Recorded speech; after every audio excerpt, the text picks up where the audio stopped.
કોઈ એક્શનમાં ન આવી શકે એ બહુ સ્વાભાવિક વસ્તુ છે, પણ એમ છતાં પણ લગભગ 7:45 વાગ્યાની આસપાસ પોલીસના પ્રોવોકેશન વગર, એટલે તમે જો હાર્દિક પટેલના નિવેદનોની વાત કરતા હોય સાંજે એમ કે 7 વાગ્યા પછી હાર્દિક પટેલે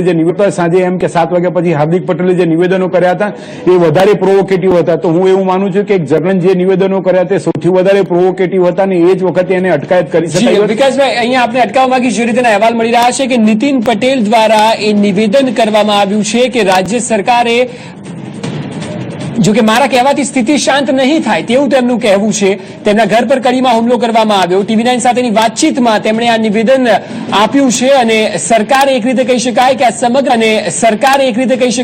સમગ્ર મામલે હાથ ઊંચા કર્યા છે. તો સરકારના આ બીજા પ્રધાન રજની પટેલ બાદ નીતિન પટેલ કે જેઓ પરિસ્થિતિમાંથી બહાર આવી રહ્યા છે અને કહી રહ્યા છે કે સરકારનો આમાં કોઈ હાથ નથી, કોઈ પ્રકારના આદેશ નથી અપાયા. અને નીતિન પટેલ એવું પણ કહી રહ્યા છે કે તેમના કહેવાથી પરિસ્થિતિ પર નિયંત્રણ નહીં આવે. વિકાસભાઈ, કેટલું વિચિત્ર નિવેદન કહેવાય. સરકારમાં બીજા નંબરની પોઝિશન અને હાથ અધ્ધર કરી દેવા, તો ગુજરાતને આમ જ અશાંતિમાં ધકેલી દેવું છે. સ્વાભાવિક રીતે જો દીપક વાત કરીએ તો મેં કહ્યું કે છેલ્લા લગભગ 55 દિવસની જે ક્રાઇસિસ છે એમાં બી ખાસ કરીને છેલ્લા 10 દિવસની જે ક્રાઇસિસમાં એમાં જે રીતે સરકાર આખીની જે લેકલસ્ટર પોલિસી છે, એટલે કોઈ પણ વ્યક્તિ કોઈ લડવાના મૂડમાં નથી, કોઈ પણ વ્યક્તિ કોઈ એક્શનના મૂડમાં નથી.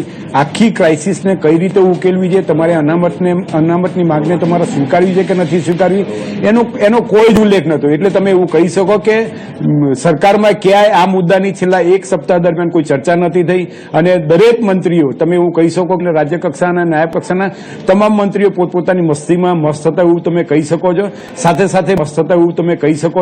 સાથે સાથે મુખ્યપ્રધાન સાવ એકલા પડી ગયા હોય એવું લાગતું હતું શરૂઆતના તબક્કા.